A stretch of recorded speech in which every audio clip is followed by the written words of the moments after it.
Muito bem, a minha Bíblia hoje está aberta na primeira carta que Paulo escreveu aos Coríntios. E eu vou ler apenas um trecho do capítulo de número 9, que diz assim, verso 24. Não sabeis, pergunta Paulo, não sabeis vós que os que correm no estádio, todos, na verdade, correm, mas um só leva o prêmio. Preste bem atenção nisso. Correi de tal forma, de tal maneira, que o alcanceis. E todo aquele que luta, de tudo se abstém. Eles o fazem para alcançar uma coroa corruptível. Nós, porém, uma incorruptível. Pois eu assim corro. Não como a coisa incerta, assim combato. Não como batendo no ar. Antes subjugo o meu corpo e o reduzo à servidão, para que, pregando aos outros, eu mesmo não venha de alguma maneira ser reprovado. Bem, o apóstolo dos gentios, um homem instruído aos pés de Gamaliel, o rabi dos rabis, um homem de grande cultura, que conhecia os livros de Moisés, as revelações sobre o Messias e todas as doutrinas e costumes da lei, um fariseu de fariseus, e se orgulhava de ser da tribo de Benjamim, um homem de grande projeção na sociedade religiosa em Israel. Certa vez esse homem chegou a dizer que aquilo que para ele era lucro, ou seja, aquilo que na vida dele, em um certo momento, ele considerava como medalhas, condecorações, né, sobre sua vida, tudo isso ele passou a considerar como lixo. Essa é a expressão que ele usa. Como esterco. Como coisa sem nenhum valor, porque ele recebeu uma revelação superior. Ele recebeu um entendimento que era infinitamente superior à religiosidade que ele estava acostumado a viver.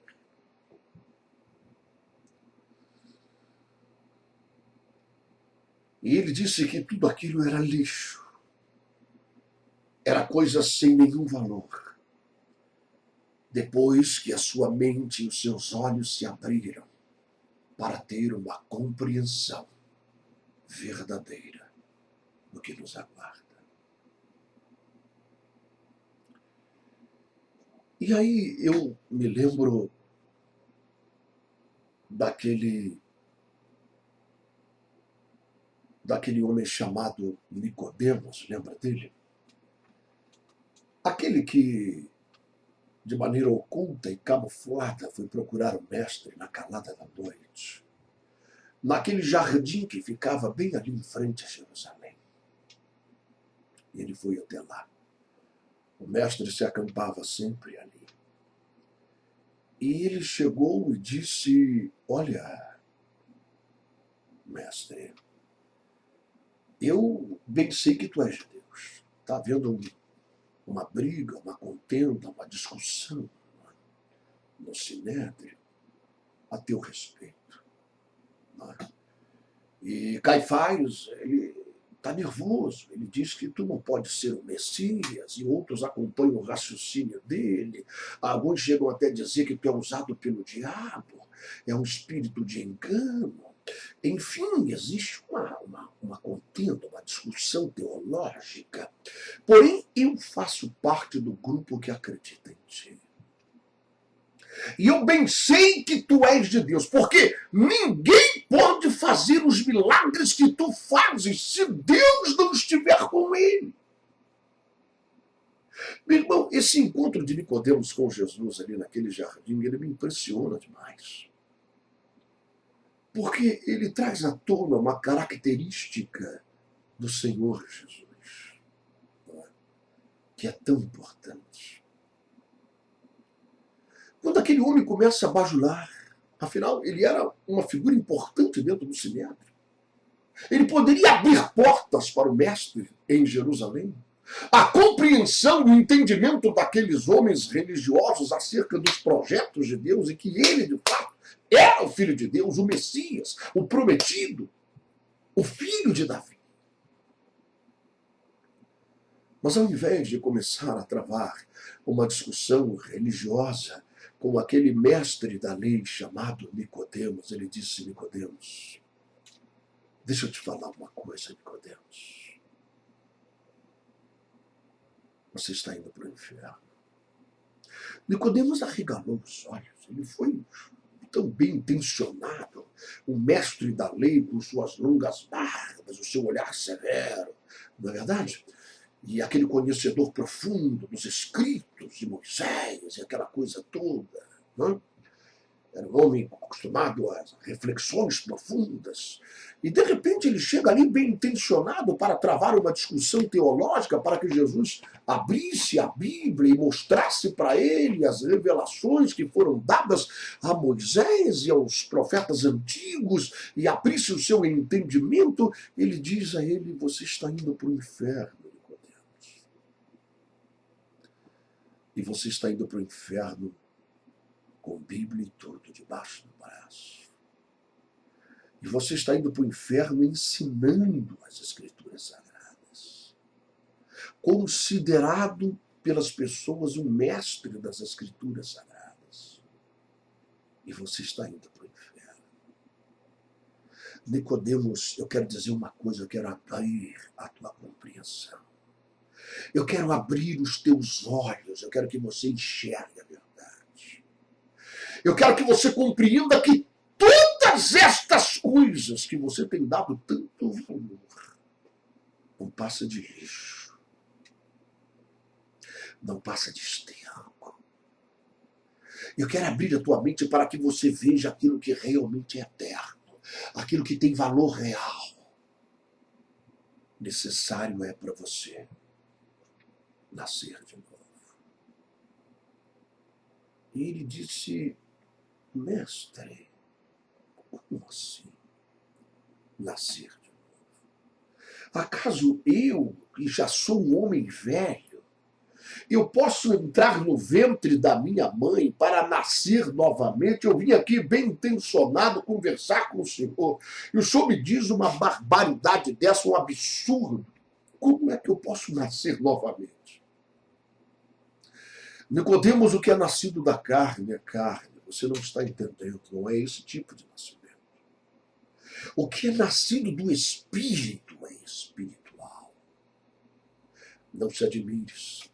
Deu-lhe dizer que te é necessário nascer de novo.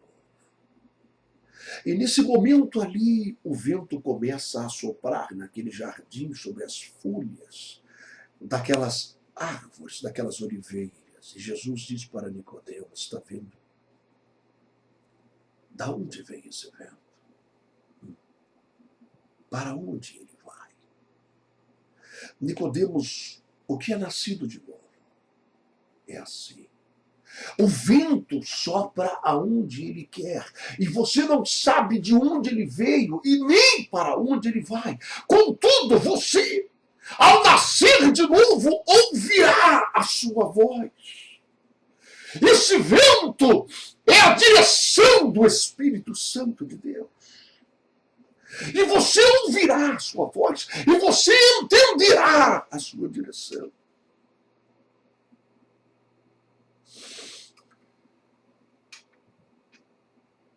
E nós cremos que a partir daquele momento, Nicodemos ficou impactado por essa palavra. E sabe, é isto que aconteceu com Paulo. É isto que precisa acontecer comigo. É isto que precisa acontecer com você. Nós precisamos saber o que queremos nessa vida. Nós precisamos saber o que Deus quer de nós. Qual é o Evangelho de Cristo? Veja o que Paulo está dizendo aqui. Paulo está dizendo que ele chegou a uma compreensão, a um entendimento.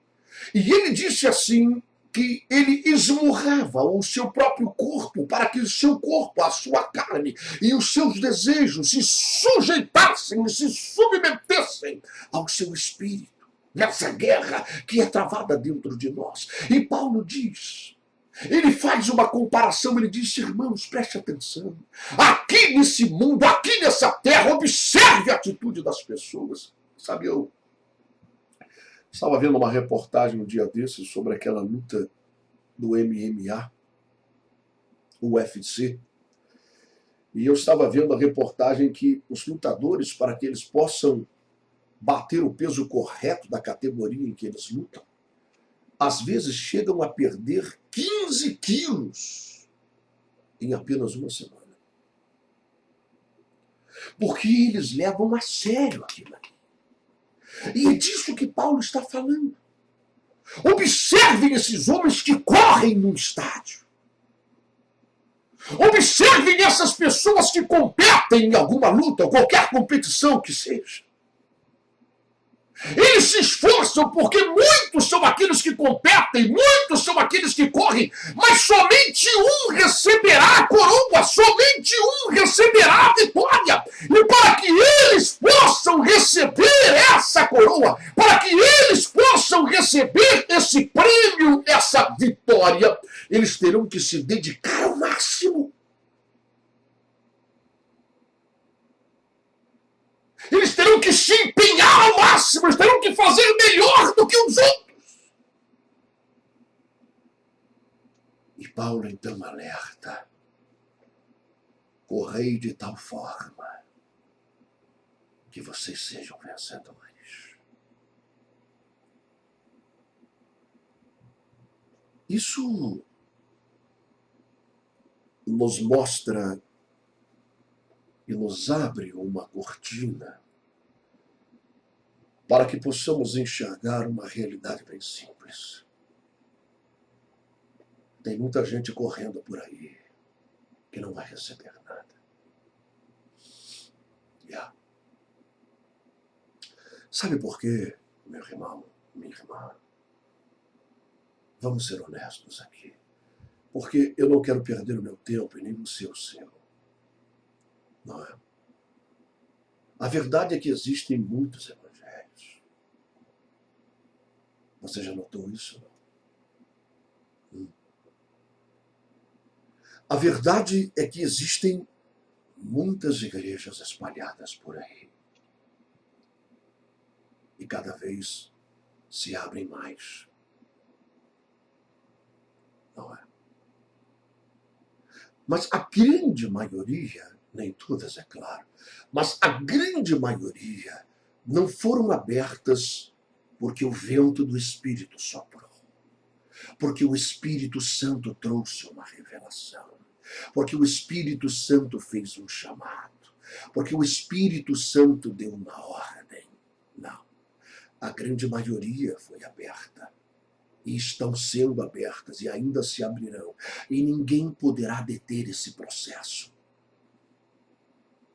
simplesmente porque homens, mulheres, são movidos pela ganância, são movidos pelo desejo de poder. Eu que vou mandar, eu que vou ser o cara, eu é que vou estar no comando, eu é que vou ditar as normas, eu serei conhecido, eu serei famoso, eu serei um grande.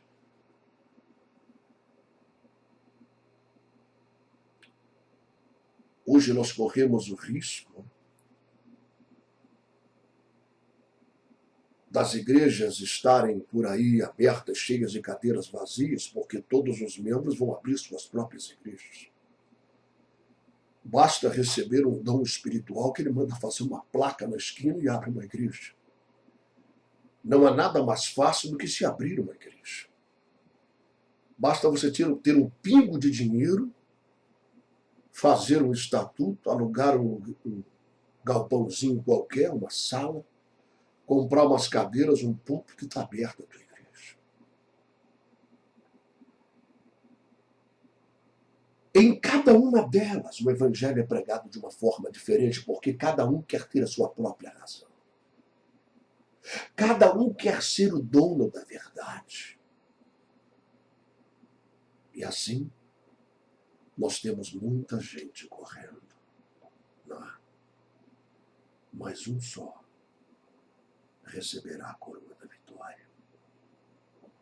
Paulo diz, ele aconselha aos irmãos lá da Grécia em Corinto. Ele diz, corram de tal forma que vocês sejam os vencedores. Cuidado, cuidado. Muita gente está correndo ao redor de vocês. Corram de tal forma que vocês alcancem a vitória. E Paulo diz que ele tomava uma atitude, ele diz, observem os competidores, eles fazem de tudo para alcançarem a vitória. Façam vocês também.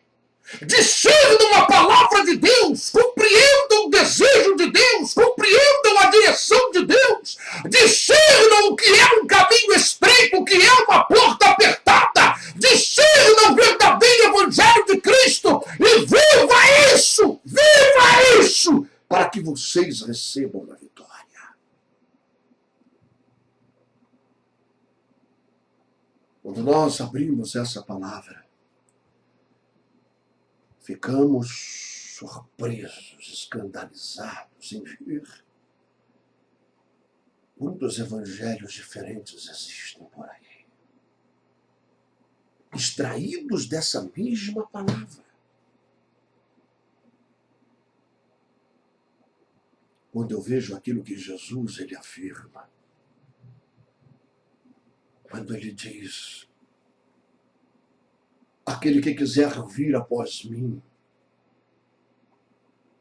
negue-se a si mesmo. O que é que isso significa? Negue-se a si mesmo, tome a sua cruz e me siga.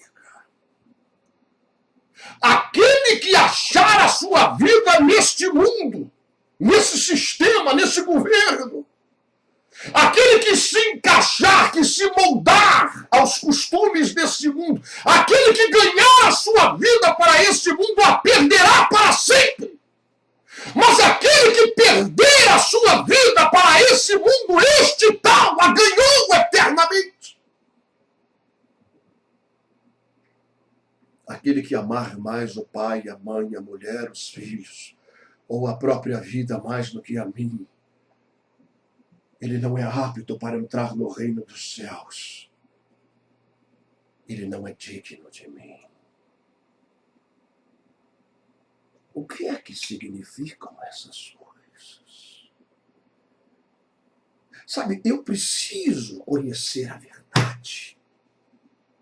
Eu preciso ouvir a voz do vento. Eu preciso correr de tal forma que eu não me embarace com as mentiras do diabo. Se eu quiser ser um vencedor, se eu quiser receber a coroa da justiça, é isso que Paulo está falando. Paulo está dizendo, vai valer a pena. Eu tive uma visão, eu sei do que me aguarda, eu sei que Ele é poderoso para guardar a minha coroa até aquele dia. Eu sei passar fome, eu sei ter inabastança, eu sei ser envergonhado e eu sei ser honrado. Tudo posso naquele que me fortalece, qualquer circunstância, qualquer situação que eu venha viver, ainda que eu passe pelo vale da sombra da morte.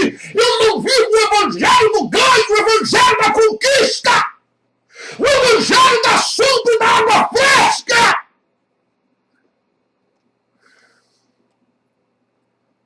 Eu vivo o evangelho do que venha, o que vier e aconteça o que acontecer. Eu sei que Ele está comigo, que Ele é o meu pastor e que Ele está me conduzindo aos verdes pastos e que Ele está me conduzindo até as águas tranquilas.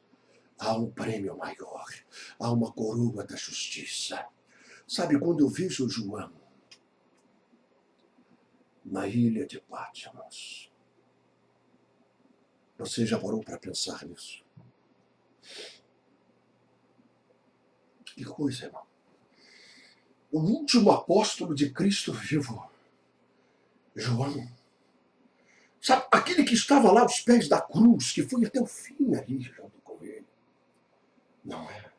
Todos os outros estavam mortos, foram assassinados, passados ao fio da espada, morreram com flechas, apedrejados. Não é? A história relata, registra que o apóstolo Pedro morreu crucificado de cabeça para baixo, porque não se julgou digno de morrer da mesma forma que o seu Senhor, e pediram que o pendurasse de cabeça para baixo. O que é isso? Nós somos o quê? Privilegiados.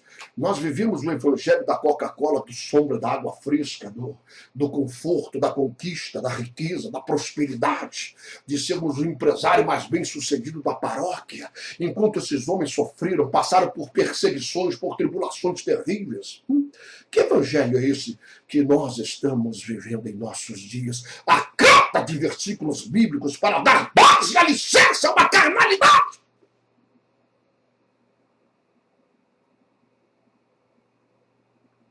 Quantas vezes quiseram pegar Jesus pelo braço e levá-lo a Jerusalém para que ele se declarasse rei?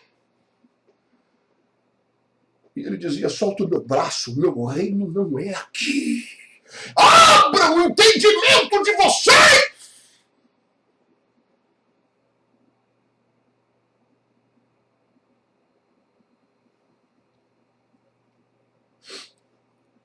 Sabe, não há retrocesso nesse processo.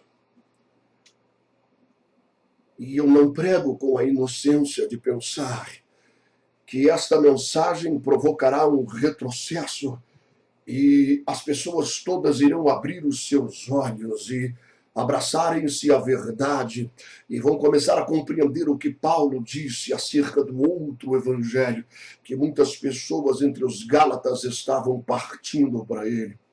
E ele diz, esse não é outro evangelho, senão o evangelho do anticristo.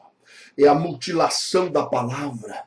Mas ainda que um anjo descesse do céu, com asas reluzentes e auréolas sobre a cabeça, com uma voz grossa e profética, e dissesse que está trazendo a última revelação da palavra, seja maldito! Seja anátema! O evangelho não pode ser mudado! O cristianismo não tem novidades! É esta a palavra de Deus! Viva ela! Para que você possa entrar no reino e receber a coroa da justiça! Porque muitos serão enganados. Isso não vai mudar. E aí você pode dizer, mas missionário, então, para que o senhor prega? Eu prego por duas razões. Primeiro, ai de mim se eu não pregar esse evangelho, como disse Paulo. Segundo, porque eu creio que uma alma só vale mais do que o mundo inteiro. Sei que isso não mudará o sistema, mas se mudar uma vida, e muda. Uma pessoa só, que está correndo nessa pista de competição, como disse Paulo, como comparou Paulo. Está correndo de uma forma relaxada. Ao ouvir essa mensagem, ele abrir os olhos e dizer assim, mas peraí, o que eu estou fazendo da minha vida? O que adianta eu estar correndo aqui? O que adianta? Porque Jesus disse que se a vossa justiça não exceder em muito a dos fariseus, de maneira nenhuma entrareis no reino dos céus. Agora, quem eram os fariseus? Acaso eles injetavam droga na veia? Acaso eles eram frequentadores da Cracolândia de Jerusalém? Acaso eles frequentavam os inferninhos da cidade, os prostíbulos? Talvez até alguns fizessem isso. Mas a grande maioria dos fariseus eram homens que tinham pudor.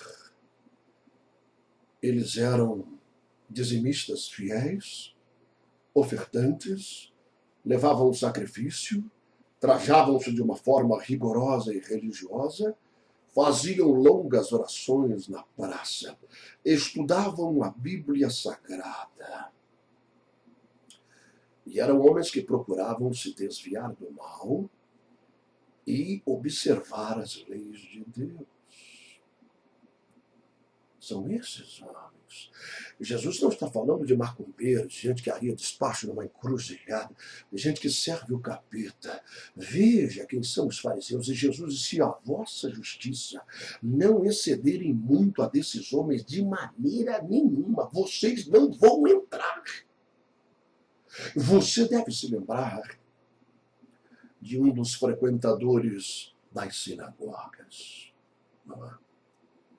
Aquele jovem rico, ele era assim. Ele não fumava, ele não bebia, ele não cheirava cocaína, ele não usava maconha, ele não se prostituía, ele não cobiçava a mulher do próximo. Não é? Ele viu o mestre pregar, ele ficou entusiasmado com tudo aquilo, aqueles milagres, sinais, prodígios. Os demônios saíram do corpo de suas vítimas gritando, ele é o Filho de Deus. Eu conheço ele desde aquele período em que eu estava nos céus. Ele é o Filho de Deus. E aquele homem ficou empolgado. Ele disse, mestre, aleluia. Oh, glória. Oh, mestre, eu estou com um arrupinho no meu braço. Eu quero entrar no reino dos céus. O que eu tenho que fazer? E aí, propositadamente, Jesus começou a falar. Não matarás. Ele disse, oh, glória.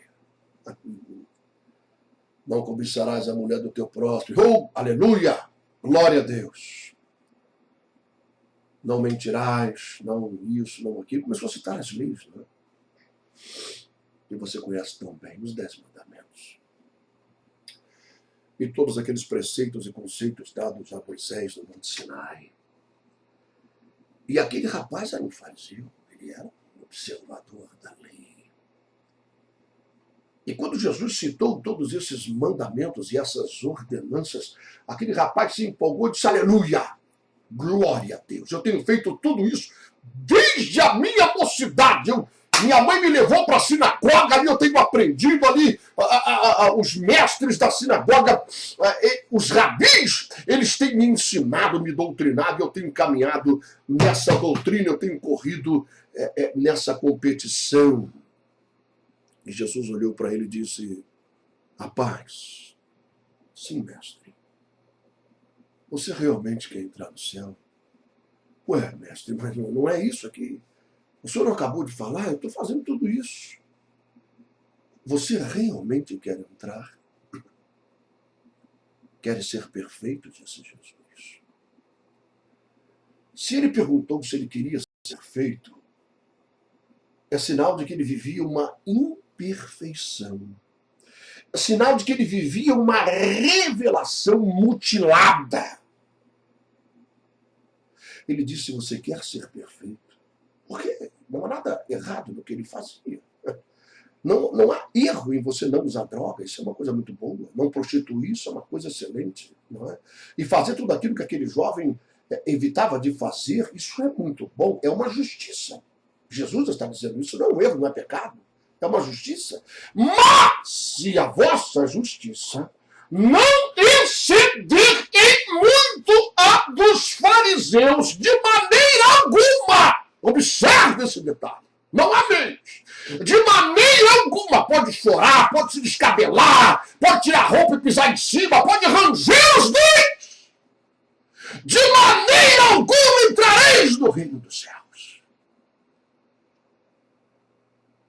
Quer ser perfeito? Disse Jesus. E ele disse, sim, mestre. Ué, eu quero entrar no reino dos céus, o que falta? E Jesus olhou nos olhos dele e disse, vai agora. Anuncia no jornal de Jerusalém todos os teus bens. Vende tudo que você tem. Pega o dinheiro dessa venda e entrega para os pobres. Depois vem e me segue. Tu terás um tesouro no reino dos céus.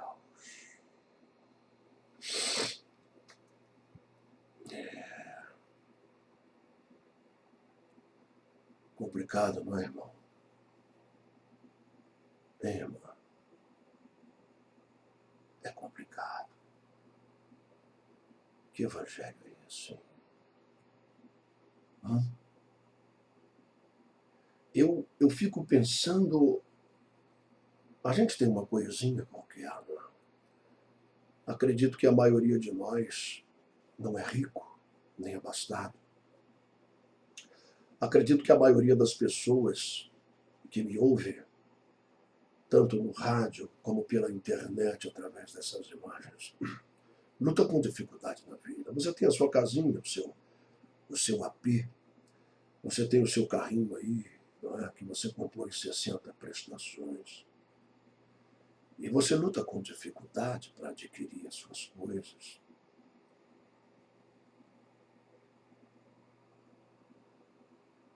Eu quero perguntar para você agora, se Jesus dissesse isso para você, o cara era rico, aquele jovem, tinha muitos bens, muitas propriedades, tratores, fazendas, gado. O sujeito era rico, tinha apartamento na praia, casa na praia, de um monte de coisa. Não era rico, cara. E Jesus mandou ele vender tudo, entregar para os pobres. Uma denúncia completa.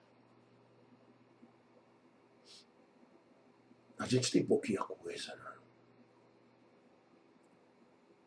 A perda não é tão grande assim. Mas eu pergunto a você, você que está acostumado a ouvir o evangelho da conquista, do ganho, da prosperidade.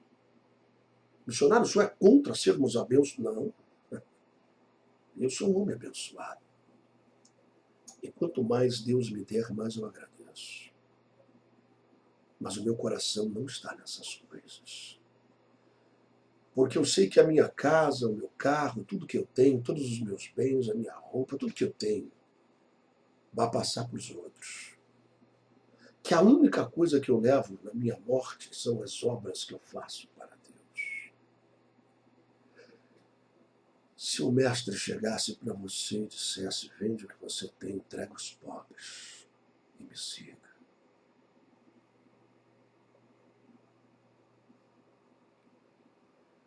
Sabe, eu tenho que encerrar essa mensagem, mas eu quero fazer uma pergunta.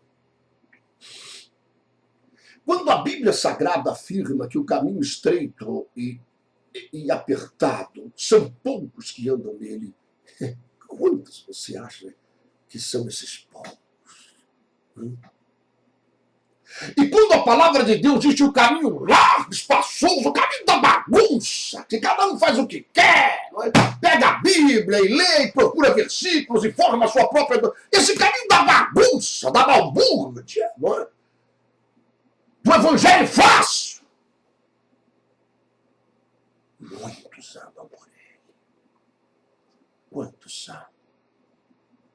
Talvez você esteja entre eles. Mas no nome de Jesus, você pode sair dele agora. No nome de Jesus, você pode pesar na balança e seguir o conselho de Paulo e começar a correr de tal forma que você receba a coroa. Não é só chegar lá no final da estrada e ser lançado fora e perceber que toda a tua corrida não deu em nada. Teria sido melhor você desfrutar dos prazeres que a carne te oferece, porque no final você será lançado no abismo. Pense nessas coisas. Você quer mesmo entrar no céu? Faça o que Paulo disse. Sujeite a tua carne, os desejos da tua carne, a cobiça da tua carne. Sujeite. Esmurre isso! Para que tudo isso se submeta ao teu espírito. Em nome de Jesus.